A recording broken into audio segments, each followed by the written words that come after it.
नमस्कार दोस्तों। Technical analysis of stock market के आज की इस वीडियो में मैं संजय आपका स्वागत करता हूं। हम लोग नया टॉपिक की ओर बढ़ रहे हैं आज की वीडियो से, जिसे हम लोग ऑसिलेटर्स बोलते हैं। ऑसिलेटर्स मतलब जो पर्टिकुलर रेंज में ऊपर नीचे करते हैं उनको बोलते हैं ऑसिलेटर्स। मूविंग एवरेज भी ऊपर नीचे करता है जैसे प्राइस मूव होता है, मगर मूविंग एवरेज ऑसिलेटर नहीं है। ऑसिलेटर्स क्यों नहीं है? क्योंकि मूविंग एवरेज प्राइस जब ऊपर नीचे कर रहा है तो प्राइस के साथ ऊपर नीचे हो रहा है। ऑसिलेटर में क्या होता है कि हमेशा एक रेंज होती है।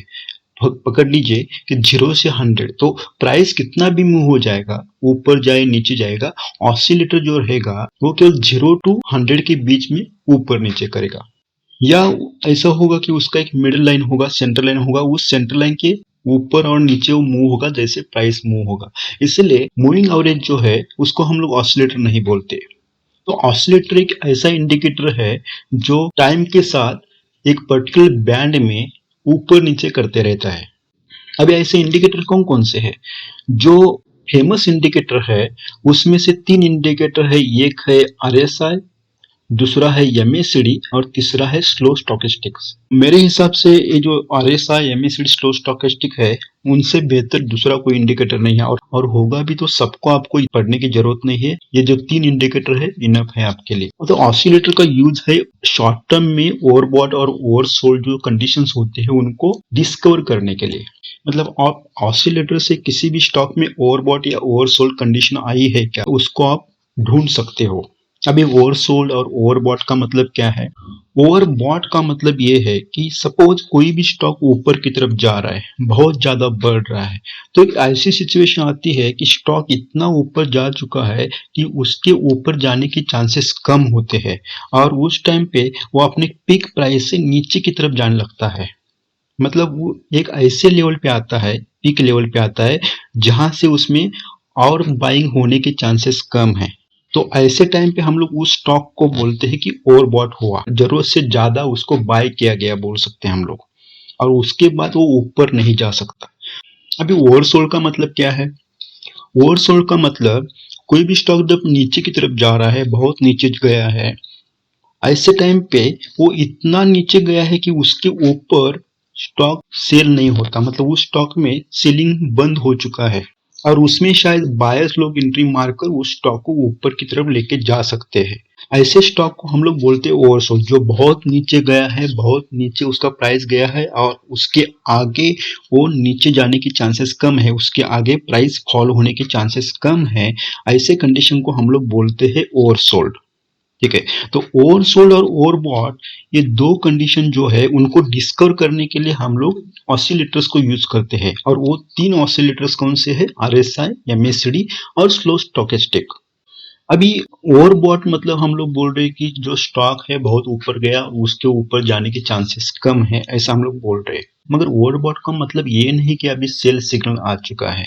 ठीक है। वैसे ही ओवरसोल्ड का मतलब ये नहीं कि बाय सिग्नल आया है। कोई भी स्टॉक अपने एक्सट्रीम लेवल पे पहुंच चुका है, मतलब बाइंग साइड पे यदि बहुत ऊपर जा चुका है या सेलिंग साइड पे बहुत नीचे की तरफ जा चुका है, तो एक्सट्रीम जो लेवल है उस एक्सट्रीम लेवल का आपको अलर्ट करेगी। तो क्या होता है कि यदि सपोज आपने बहुत नीचे की तरफ लिया है, स्टॉक बाय किया है, और वो यदि स्टॉक ओवरबॉट सिचुएशन में गया है, तो ऐसे टाइम पे आपको एक अलर्ट मिलेगा कि शायद ये स्टॉक ओवरबॉट सिचुएशन में है, अभी इससे ज्यादा वो बढ़ने के चांसेस कम है, तो हम लोग जो प्रॉफिट मिला है उसको बुक करके निकल जाए।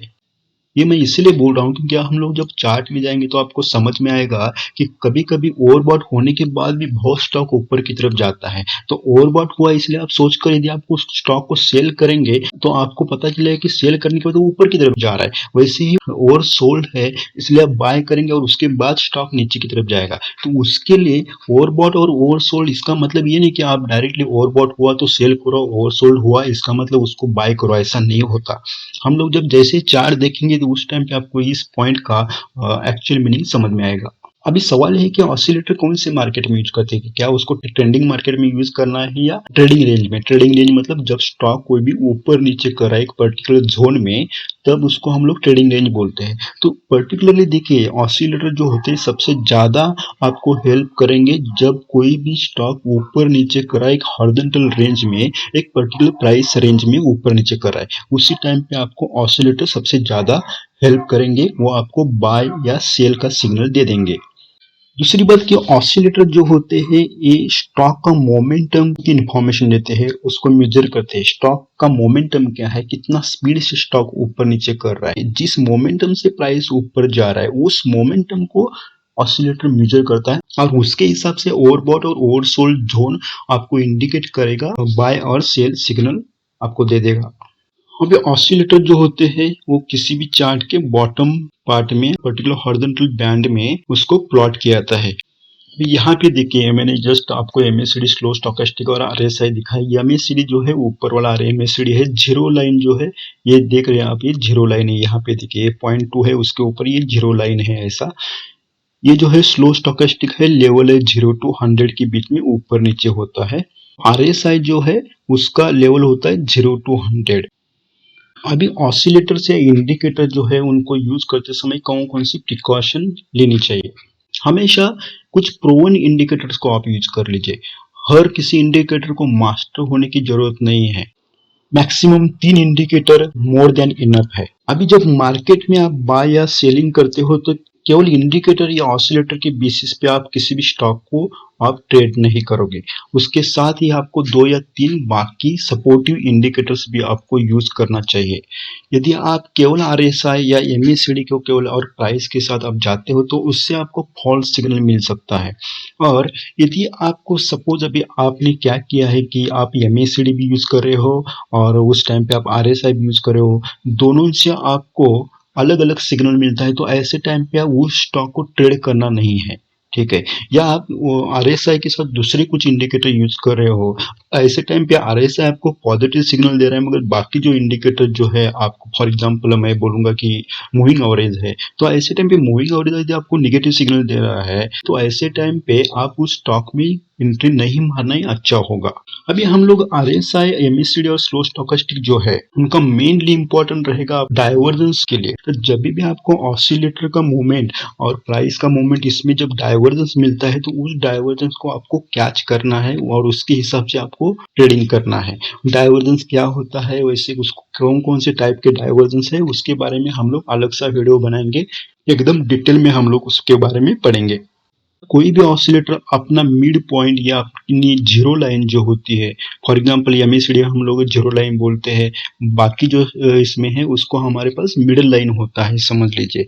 फॉर एग्जांपल आरएसआई और स्लो स्टोकेस्टिक है वो 0 to 100 के लेवल पे ऊपर नीचे करे तो उसका मिड पॉइंट क्या हुआ 50 पॉइंट पे, और जो एमएससीडी जो है वो जीरो लाइन जो होता है उसके ऊपर नीचे कराए तो उसका एमएससीडी के लिए अपना जीरो लाइन बेस है, और जो आरएसआई और स्लो स्टोकेस्टिक है उसको मिड पॉइंट जो है जो 50 पे आएगा, तो उसके ऊपर नीचे जब करता है मिड पॉइंट के तब आपको एक अच्छा सिग्नल देता है, ट्रेडिंग सिग्नल देता है। वो कैसे देता है हम लोग जब आरएसआई पढ़ेंगे उस टाइम पे मैं आपको बताऊंगा। आज के वीडियो में हम लोग ज्यादा ध्यान देंगे आरएसआई पे। यहाँ से अगले वाली ऑलमोस्ट 4 से 5 वीडियो जो रहेंगे वो केवल आरएसआई पे रहेंगे। जितना हो सके ज्यादा हम लोग आरएसआई के ऊपर अलग अलग चार्ट में जाकर देखेंगे। मेरे पास बहुत सारे चार्ट जो है मैंने मार्कअप करके रखा है, उनको मैं आपको दिखाऊंगा। तो पहली बात यह है कि आरएसआई होता क्या है। ये मोमेंटम इंडिकेटर है जो आपको स्टॉक में, कम्युनिटीज में, करेंसी में, जहां भी आपको पूरा शेयर मार्केट के टेक्निकल एनालिसिस में आपको यूज करना है, किधर भी आप यूज कर सकते हो। आरएसआई क्या करता है, कंपेयर करता है magnitude of recent gains and losses over specified time period. मतलब मैं बोलता हूं कि आपने कोई 10 महीने का चार्ट लिया है, लास्ट 10 महीने में किसी भी स्टॉक में कैसे मूवमेंट हुआ है उसको हम लोग देखना है। तो आरएसआई क्या करेगा, कंपेयर करेगा कि लास्ट 10 महीने में जो अप है, गेन है स्टॉक में, और जो लॉस है उन दोनों को कंपेयर करेगा। गेन है वो कौन सी स्पीड से हुआ है, जो लॉस हुआ है वो कौन सी स्पीड से हुआ है। तो आरएसआई जो है उसको यूज किया जाता है टू आइडेंटिफाई ओवरबॉट और ओवरसोल्ड कंडीशन, जो हम लोगों ने देखा। अब इस इंडिकेटर का जो नाम है relative strength index. Relative strength मतलब क्या है, एक पर्टिकुलर पीरियड में स्टॉक ऊपर और नीचे जा रहा है तो ऊपर जो जा रहा है वो गेन है, वो गेन कौन से स्पीड से हो रहा है, उसका मैग्नीट्यूड क्या है, उसका स्ट्रेंथ क्या है। और उसी पीरियड में यदि स्टॉक नीचे की तरफ जा रहा है तो वो जो डाउन साइड है उसका स्ट्रेंथ क्या है, उसका स्पीड क्या है, और उन दोनों को वो रिलेटिवली कंपेयर करता है और ऑन दैट बेसिस वो आपको ओवरबॉट या ओवरसोल्ड का सिग्नल देगा। अब इस RSI का फॉर्मूला क्या है? RSI equal to 100 minus 100 upon 1 plus RS। तो इस फॉर्मूला में RS कैसे निकाला है? देखिए, RS मतलब average gain of up periods during specified time frame upon average loss of down periods during specified time frame. जो अप पीरियड्स में एवरेज गेन कितना है उस पर्टिकुलर टाइम पे, और उसी टाइम पे एवरेज लॉस कितना है जब स्टॉक नीचे की तरफ जा रहा है। तो इसमें वो क्या कर रहा है कि एवरेज गेन कितना है उस पीरियड में, मतलब मैं 10 महीने में बोल रहा हूँ, तो एवरेज गेन क्या है और उसी पीरियड में एवरेज लॉस क्या है उसको उसका उसने फ्रैक्शन लिया है। फ्रैक्शन लिया मतलब ऊपर गेन है नीचे लॉस है, तो फ्रैक्शन हो गया। जो भी है, जो पॉजिटिव होगा या निगेटिव होगा, निगेटिव मतलब लेस देन 0 हो जाएगा। इसलिए हम लोग बोलते हैं कि जो RSI जो है वो मोमेंटम इंडिकेटर है, प्राइस के मोमेंटम को एक पर्टिकुलर पीरियड में मेजर करता है। RSI का जो वैल्यू होता है 0 टू 100 के लेवल पे, मतलब जो बैंड रेंज जो है उसका RSI जब ऑसिलेट होता है वो होता है 0 टू 100 के बीच में। उसका डिफॉल्ट टाइम फ्रेम जो होता है, हम लोगों ने बोला कि एक पर्टिकुलर पीरियड में, हम लोगों ने बोला कि पर्टिकुलर स्पेसिफाइड टाइम फ्रेम में, तो वो क्या करता है, टाइम फ्रेम जो होता है 14 पीरियड लेता है। मतलब यदि मैं डेली चार्ट में देख रहा हूँ तो लास्ट का 14 डेज का कैंडल देगा। यदि मैं मंथली चार्ट देख रहा हूँ तो लास्ट के 14 मंथ्स का वो इंफॉर्मेशन लेगा। ठीक है, तो डिफॉल्ट पीरियड जो होता है वो उसका 14 पीरियड होता है। तो RSI का इंटरप्रिटेशन कैसा होगा, उसको हम लोग कब बोलेंगे कि ओवरबॉट सिचुएशन आया है, ओवरसोल्ड सिचुएशन आया है। देखिए चार्ट में हम लोग देखेंगे, ये टाटा मोटर का चार्ट है। देखिए RSI, मैंने क्या बोला कि RSI का जो लेवल है वो 0 टू 100 होता है। यहाँ देखेंगे आप, यहाँ से यहाँ 30 है, आप देख सकते हैं यहाँ पे 30 दिख रहा है आपको, और यहाँ पे है वो 70 है।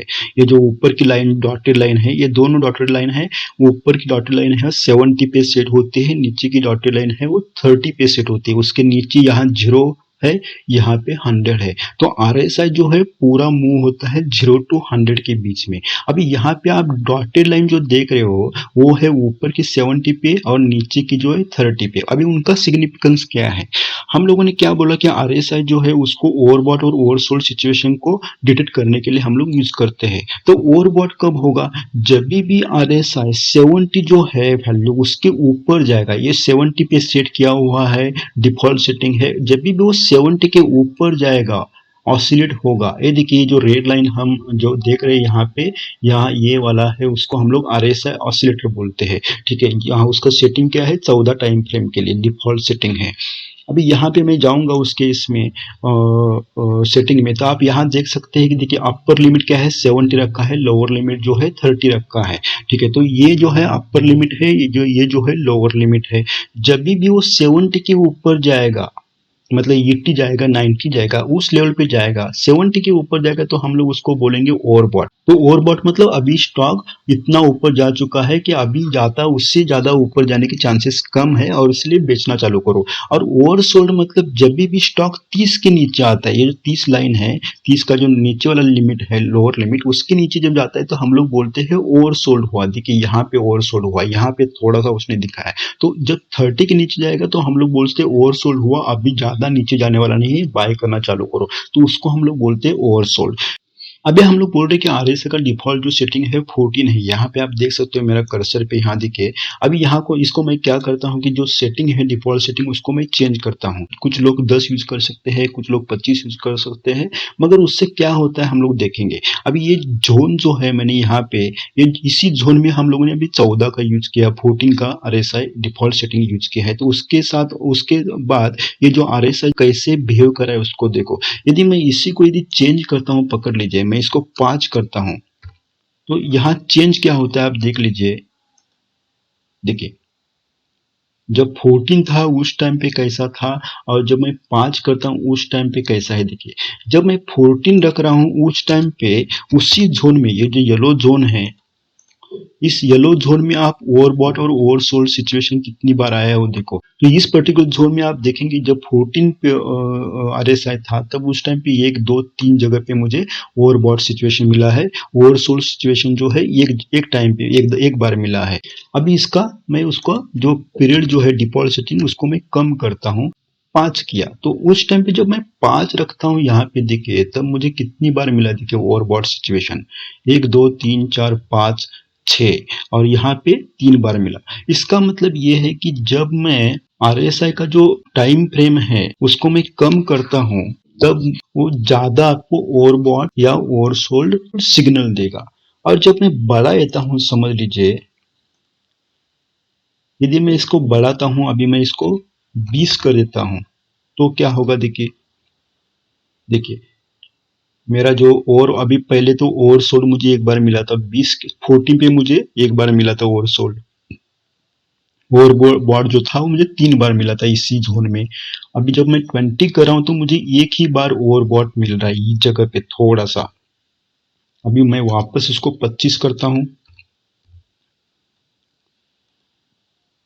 देखिए एक बार भी ओवरबॉट नहीं मिला मुझे या ये ओवरसोल्ड नहीं मिल रहा है। इसको 30 कर देता हूँ तो देखिए जैसे ही मैं इसको बढ़ाते जाऊंगा, अभी 50 कर लेता हूँ तो जो ऑसिलेशन जो है ऑसिलेटर है उसका देखिए उसमें चेंज होता है। देखिए उसका जो सेंसिटिविटी है प्राइस के मूवमेंट को वो कम होते रहता है। ठीक है, जैसे आप उसको छोटा करते जाओगे तो उसका सेंसिटिविटी जो है वो बढ़ जाता है। देखिए प्राइस वो छोटा सा ऊपर नीचे होता है तब उसका सेंसिटिविटी बढ़ जाता है। प्राइस तो वही है मगर सेंसिटिविटी देखिए। तो हम लोग कौन सा पीरियड देखेंगे, हम लोग डिफॉल्ट जो सेटिंग है 14 पीरियड उसी को कंसिडर करके जाएंगे और उसी की बेसिस पे देखेंगे। कुछ लोगों को यदि कम पीरियड करके देखना है तो आप देख सकते हो, आप ट्रेडिंग उसके हिसाब से कर सकते हो। मैं जो मेरा खुद का जो यूज है मैं उसको 14 सेटिंग डिफॉल्ट सेटिंग के साथ ही मैं उसको यूज करता हूँ। तो मेरे तरीके से मैं अपने आप को सिखाऊंगा। आपको यदि लगता है कि उसका जो टाइम फ्रेम है उसको मैं 10 करके मुझे अच्छा सिग्नल मिलता है तो आप उसके हिसाब से कोशिश कर सकते हो, उसमें कुछ बुरी बात नहीं है। अभी RSI जो है मोमेंटम इंडिकेटर होता है, उसको एक्सप्लेन करने के लिए मैंने एक टाटा मोटर का एक चार्ट लिया है। इस चार्ट में आप देख सकते हैं कि यहाँ एक चैनल है, ये पर्टिकुलर चैनल जो है ये 10 महीने का लिया है और जो नीचे वाला जो डाउन ट्रेंड में चैनल निकाला है मैंने ये अप्रोक्सीमेटली 7 महीने का लिया है। देखिए इस अप ट्रेंड को और इस डाउन ट्रेंड को आप देखने के बाद तो समझ में आता है कि ये डाउन ट्रेंड बहुत स्ट्रांग है, उसका मोमेंटम जो है वो स्ट्रांग है। इसका मोमेंटम डाउन ट्रेंड के मोमेंटम से इतना स्ट्रांग नहीं है। जो डाउन ट्रेंड है और ये जो अप ट्रेंड है उस टाइम पे आप देखेंगे तो जो RSI जो इंडिकेटर है वो कैसे बिहेव कर रहा है इसको मुझे दिखाना है आपको। अभी RSI देखिए यहाँ पे मैंने ये 30 है, यहाँ पे 70 है, 70 ओवरसोल्ड है, 30 जो है ओवर सॉरी 70 जो है ओवरबॉट का लिमिट है, 30 जो है ओवरसोल्ड का लिमिट है। 50 उसका मिडिल पॉइंट लिया है, मैंने बोला था कि उसका RSI का मिड पॉइंट क्योंकि वो 0 to 100 तक ऑसिलेट होता है तो मैं मिड पॉइंट जो है 50 पे रख सकता हूँ। अभी जब ये ऑप्टेन की तरफ है तो आप देख सकते हैं कि 50 लाइन के ऊपर वो RSI का जो लाइन है ऑसिलेट हो रहा है, 50 के ऊपर हो रहा है। देखिए कुछ जगह पे उसने 50 के लाइन को क्रॉस करके नीचे की तरफ आया है। ठीक है, इसका मोमेंटम देखो इस ट्रेंड का और उसके हिसाब से वो 50 के लाइन के ऊपर कितनी बार है चुका है वो देखो।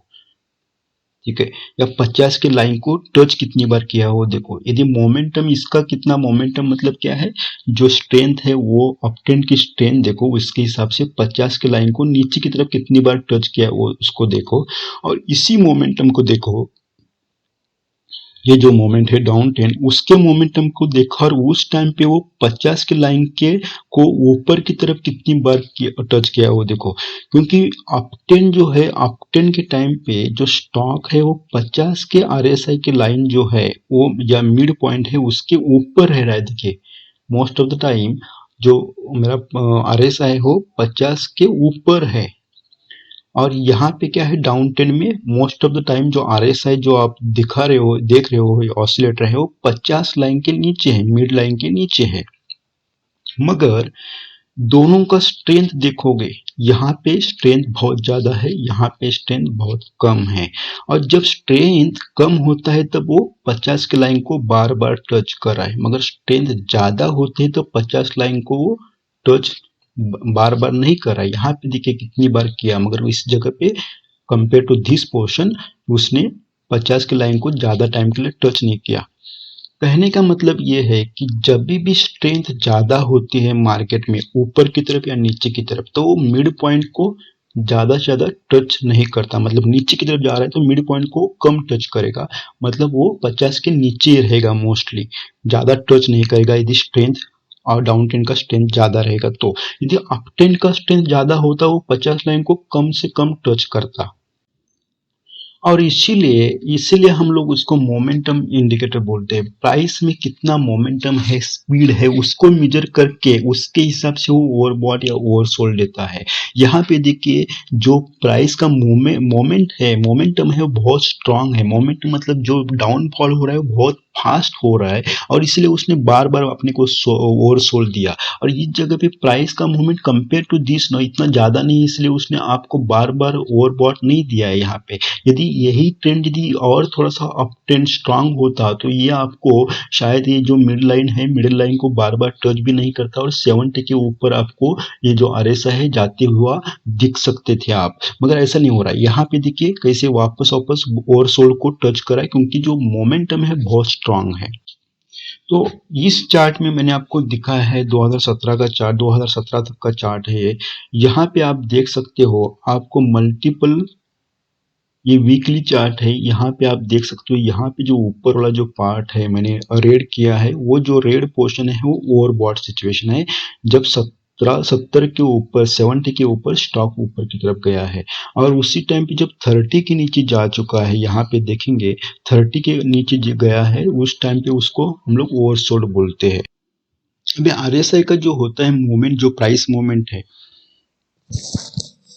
अभी हम लोग देखेंगे कि आरएसआई, इस चार्ट में मैंने आरएसआई का जो ऑसिलेशन है प्राइस मूवमेंट के साथ कैसे होता है उसको दिखाने के लिए मैंने ये जो चार्ट लिया है वो लाइन चार्ट लिया है। उसके टॉप लाइन चार्ट में टॉप रहेगा उस टाइम पे या बॉटम रहेगा उस टाइम पे आरएसआई कैसे होगा वो उसको हम लोग देखेंगे। यहाँ आप देख सकते हो, मुझे मालूम नहीं आप कितना देख सकते हो, मगर ये जो देखिए ये जो बॉटम पॉइंट है उस टाइम पे आरएसआई नीचे की तरफ है, जब टॉप पॉइंट है उस टाइम पे इस पर्टिकुलर जोन में आरएसआई टॉप पे है। जब भी मैं प्राइस में क्या कर रहा हूँ, प्राइस के बॉटम और टॉप पॉइंट ले रहा हूँ, उसके हिसाब से आरएसआई को मैं कंपेयर कर रहा हूँ कौन सी जगह पे है। यहाँ पे देखिए जब ऊपर है, आरएसआई भी ऊपर है इस जोन में। यहाँ पे देखिए इस पर्टिकुलर जोन में यहाँ का नीचे वाला ये बॉटम है, तो इस टाइम पे आरएसआई भी नीचे की तरफ है। इस जगह पे प्राइस टॉप प्राइस है, तो उस जगह पे आरएसआई भी टॉप पे है। यहाँ नीचे की तरफ है, यहाँ नीचे की तरफ है, यहाँ के नीचे, यहाँ तो नीचे। तो ऐसे जब भी टॉप होता है उस टाइम पे आरएसआई भी टॉप पे जा रहा है, जब भी नीचे की तरफ जा रहा है तब आरएसआई भी नीचे की तरफ जा रहा है। देखिए अभी इस पर्टिकुलर जोन में देखिए ये जो है रेंज, ये जो लाल है वो 70 लाइन है, उसके ऊपर जाने के बाद यहाँ पे अपने को ओवरबॉट रीजन मिला है। इस जगह पे आपको ओवरबॉट मिला है, इस जगह पे ओवरबॉट मिला है, ओवरसोल्ड एक बार भी नहीं मिला इस चार्ट में। देखिए तो ये जोन है ओवरसोल्ड ओवरबॉट का, ये जोन है ओवरबॉट का, और ये भी ओवरबॉट का है।